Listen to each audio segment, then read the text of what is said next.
حضرت نوح علیہ السلام کی اولاد میں ایک بہت ڈومیننٹ پرسنالٹی پیدا ہوئی، ان کا نام عاد تھا۔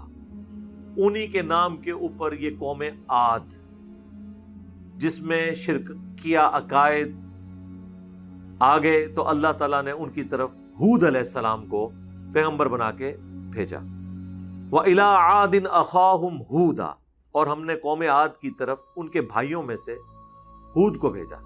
بھائیوں سے مراد انہی کی اسی قبیلے میں سے، اسی سپیشی میں سے، تاکہ وہ کوئی ان کو اس طرح ایکسیپٹ نہ کریں کہ یہ کوئی باہر کا آدمی ہے، ورنہ تو ایکسیپٹیبلٹی نہیں ہوگی۔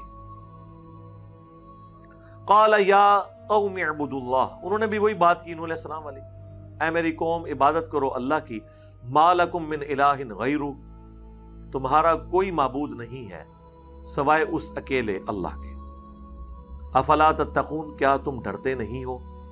قال الملأ الذین کفروا، پھر آگے جی سردار کھڑے ہو گئے اس قوم کے کفر کرتے ہوئے، من قومہ، ان کی قوم میں سے، انا لنراک فی صفاہۃ وانا لنظنک من الکاذبین، وہ کہنے لگے کہ اے ہود، ہمیں تو لگتا ہے تم بہت نادان ہو، بے وقوف ہو، اور ہمیں تو یہی گمان ہے کہ تم جھوٹے ہو، یا تو تمہیں سمجھ نہیں کسی بات کی، یا تم یہ نعوذ باللہ مکاری کر رہے ہو، تم جھوٹے ہو۔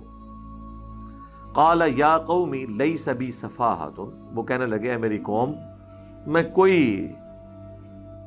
بے وقوف نہیں ہوں۔ اچھا دیکھیں پیغمبر جواب کیا دے رہے ہیں، فتویٰ لگانے کی بجائے کلیریفائی کر رہے ہیں۔ آج آپ کسی عالم سے سیدھا بھی سوال کریں نا، 14 ٹیکے لگوانے پڑ جاتے ہیں۔ کتنے الٹے طریقے سے سوال کر رہے ہیں پیغمبروں سے، اور وہ آگے کلیریفائی کر رہے ہیں کہ بھئی آپ نے ہمیں بیوقوف کہا، ہم بیوقوف نہیں ہیں بھئی۔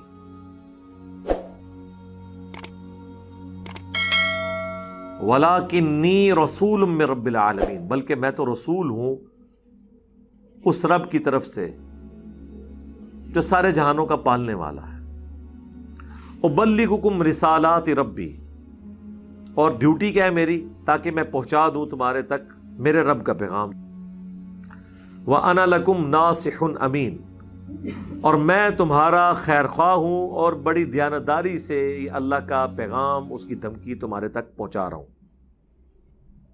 اب عجبتم ان جاءکم ذکر من ربکم، کیا تمہیں اس بات کے اوپر تعجب ہوا ہے کہ تمہارے رب کی طرف سے تمہارے پاس نصیحت کی بات آ گئی ہے، علی رجل منکم، ایک ایسے مرد پہ جو تمہیں میں سے ہے، لینذرکم، تاکہ وہ تمہیں ڈر سنائے۔ یہ وہی الفاظ ہیں جو نوح علیہ السلام کے تھے، لیکن اب ایک چیز ایڈ ہو گئی ہے عبرت کے طور پر، یہ ہے کانٹے کی بات۔ وَاذْكُرُوا إِذْ جَعَلَكُمْ خُلَفَاءَ مِن بَعْدِ قَوْمِ نوح، یاد کرو اس وقت کو کہ جب قوم نوح کے اوپر عذاب آیا تھا تو اللہ نے کافروں کو ہلاک کرنے کے بعد تمہیں زمین پر اپنا خلیفہ بنایا تھا، یعنی اس وقت تو سارے تم لوگ مومن تھے۔ وہ وقت یاد کرو کہ نوح علیہ السلام پر ایمان لانے والے جو بچائے گئے تھے وہ تم ہی تھے نا، تمہارے باوجداد، اور اللہ نے تمہیں زمین پر بسایا تھا۔ قوم نوح کے تباہ ہونے کے بعد ان کے اہل ایمان جو 78 لوگ تھے ان کو، وَزَادَكُمْ فِي الْخَلْقِ بَسْطَةً، اور بڑھا دیا تمہیں اللہ تعالیٰ نے جسمانی لحاظ سے، قد و قامت کے اعتبار سے، یعنی طاقت دے دی۔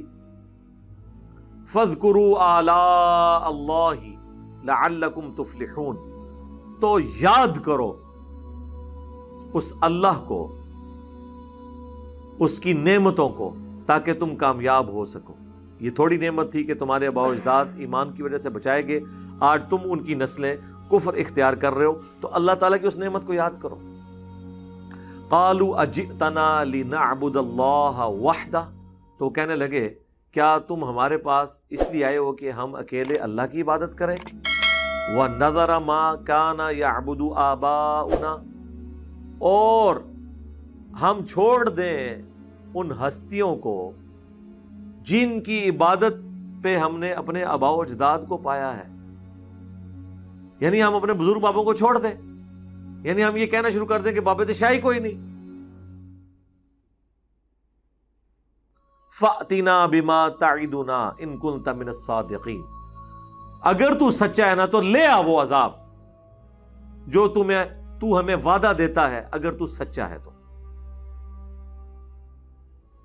اب ظاہر ہے کہ عذاب لانا تو پیغمبر کے اختیار میں نہیں ہوتا، پیغمبر تو صرف دعوت دیتا ہے، اللہ ڈیسائیڈ کرتا ہے کہ اس قوم کا ٹائم کب پورا ہوگا، وہ پیغمبر کو بھی نہیں بتایا جاتا.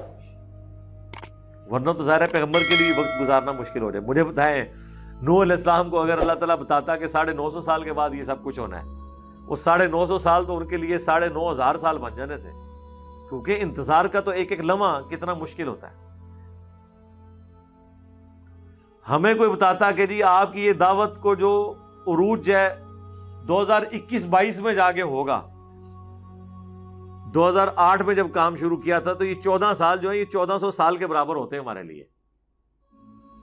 انسان فوراً رزلٹ اورینٹیڈ ہوتا ہے نا. ابھی تو انشاءاللہ بہت منازل باقی ہیں انشاءاللہ تعالی. تو اس لیے اللہ تعالیٰ اس کا فیصلہ جو کرتا ہے وہ پیغمبروں کو یا دین کا کام کرنے والوں کو نہیں بتاتا. صحابہ کو نہیں پتا تھا کہ یہ دین کا غلبہ حضور کی زندگی میں ہونا ہے یا بعد میں ہونا ہے. اسی لیے تو حضرت عمر نے تلوار اٹھا لی تھی حضور کی وفات کے اوپر، کیونکہ وہ سمجھتے تھے کہ ابھی رومن اور پرشین امپائر گری نہیں ہے اور اللہ کے نبی کا وعدہ ہے. قرآن میں اللہ نے وعدہ کیا ہے هو الذی ارسل رسولہ بالہدی ودین الحق لیظہرہ علی الدین کلہ. تو انہوں نے یہی اجتہاد کیا، جس طرح موسیٰ علیہ السلام 40 دن کے لیے کوہ طور پہ گئے تھے پھر واپس آ گئے تھے، تو نبی علیہ السلام بھی واپس آ جائیں گے. اور یہ تو ان کو بالکل نہیں پتا تھا کہ میں بھی خلیفہ بنایا جاؤں گا اور میرے دور خلافت کے اندر یہ سب کچھ ہوگا، جب تک ہو نہیں گیا. بہرحال اللہ کی حکمت ہے اس کے اندر، ورنہ انسان کے لیے زندگی گزارنی مشکل ہو جائے. اب حضرت ہود علیہ السلام نے میٹھی میٹھی دعوت کے بعد بڑے سخت لفظ استعمال کیے. قال، فرمایا اللہ کہ اس پیغمبر نے، قد وقع علیکم من ربکم رجس وغضب، بے شک تمہارے اوپر تمہارے رب کی طرف سے گندگی اور غضب ہو چکا ہے. یعنی یہ تمہارے دماغ کی گندگی ہے اور تم پر اللہ کا غضب ہے کہ تم وقت کے پیغمبر کی دعوت کو قبول نہیں کر رہے، جبکہ ایک پریسیڈنٹ سیٹ ہے. تمہیں پتہ ہے کہ پہلے عذاب ہوا تھا کافروں کو. اتجادلوننی فی اسماء سمیتموہا،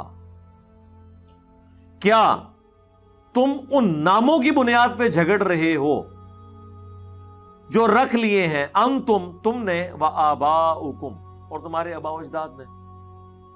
ان ناموں کے اوپر لڑ رہے ہو.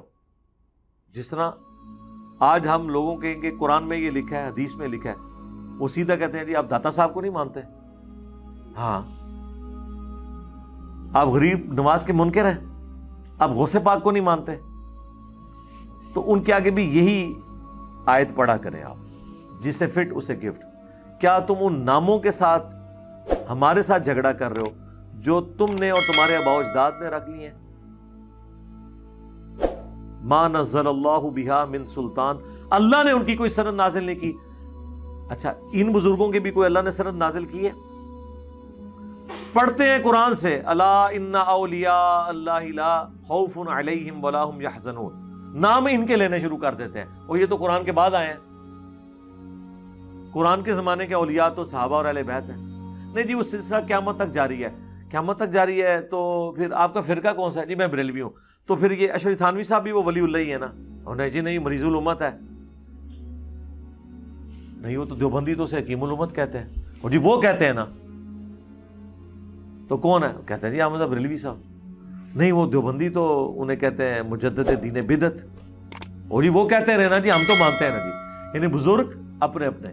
یہ اولیاء اللہ نہیں ہے، یہ فرقوں کے اولیاء ہیں. یہ صرف اولیاء ہے، یعنی کہ من دون ہی اولیاء، اللہ کے مقابلے پہ جو سورۃ الاعراف کے سٹارٹ میں آیا تھا، من دون ہی اولیاء. اولیاء کا خوب یہاں پہ ذکر ہوگا سورۃ الاعراف میں. اللہ نے کوئی ان کی سند نازل نہیں کی. فانتظروا، پس انتظار کرو تم.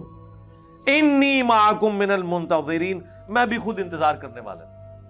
میں کون سا عبد القادر جیلانی ہوں کہ نگاہ ماروں اور تمہیں بھسم کر دوں. میں تو رسول ہوں. یعنی یہ بھی رزلٹ اس میں سے نکل رہا ہے نا. کہیں گے کتنے لکھے ہے؟ لکھے ہے نا. جس صفحے پہ یہ لکھا ہے کہ عبد القادر جیلانی قبر میں آ جائیں گے فرشتوں سے جھگڑا کرنے، اسی صدر میں یہ بھی لکھا ہوا ہوگا نا. جب آپ اس طرح کی ڈاکٹرن کھڑی کریں گے تو ہم پھر اس کے جواب میں یہی بات کریں گے. تو میں بھی انتظار کروں گا کہ اللہ فیصلہ کرے. اس آیت کا نمبر کیا ہے سورۃ الاعراف میں؟ 71. 71B جو میں نے ریکارڈ کرایا تھا نا، اس میں نے یہی آیت پڑھی تھی، اور میں نے اسی آیت کی نسبت اس لیکچر کو دی تھی. انڈیا اور پاکستان کے بزرگوں کی 19 گستاخانہ عبارات کا تحقیقی جائزہ. وہ خیر by chance he 71 number lecture تھا، تو میں نے پھر قرآن میں نا اس کی کوئی نسبت تلاش کرنی تھی، تو یہ مجھے پھر نسبت ملی. تو میں نے اس کے سٹارٹ میں بھی یہ آیت پڑھی تھی 71A اور 71B کے، کہ اتجادلوننی فی اسماء سمیتموها انتم وآباؤکم، ان ناموں کے ساتھ تو نہ جھگڑو. تو خیر اس کے بعد پھر میں نے آپریشن کیا ان ناموں کا، اور رزلٹ آپ کے سامنے ہے. اللہ کے فضل سے وہ کینسر ختم ہو گیا، اللہ کا شکر ہے. فَأَنْجَيْنَاهُ وَالَّذِينَ مَعَهُ، تو نجات دی ہم نے حضرت ہود کو اور ان کے ساتھیوں کو، بِرَحْمَةٍ مِنَّا، اس رحمت سے جو ہماری طرف سے خاص تھی. وَقَطَعْنَا دَابِرَ الَّذِينَ كَذَّبُوا بِآيَاتِنَا، اور کاٹ کے رکھ دی ہم نے جڑ ان لوگوں کی جو ہماری آیات کو جھٹلایا کرتے تھے. وَمَا كَانُوا مُؤْمِنِينَ، اور جو ایمان لانے والے، بات ماننے والے نہیں تھے. اللہم احسن عاقبتنا فی الامور کلہا واجرنا من خزی الدنیا وعذاب الآخرہ. رضیت باللہ ربا وبالاسلام دینا وبمحمد نبیا. اللہم من احییتہ منا فاحیہ علی الاسلام ومن توفیتہ منا فتوفہ علی الایمان. آمین. پھر جی حضرت ہود علیہ السلام کے ساتھ اہل ایمان بچ گئے. قوم ہود کے اوپر عذاب آیا، بڑا سخت عذاب آیا. 7 راتیں اور 8 دن تک مسلسل ان پہ آندھی چلتی رہی. کٹے ہوئے کھجور کے تنوں کی طرح وہ گرے پڑے تھے. کیسے وہ لاشیں بکھری پڑی ہوئی تھی ان کی. اہل ایمان بچ گئے. اب دنیا میں صرف اہل ایمان ہی ہونے چاہیے تھے، لیکن وہی پھر سائیکل ریپیٹ ہوا. تاریخ اپنے آپ کو دہراتی ہے. حق اور باطل کی جنگ کشمکش جاری رہتی ہے.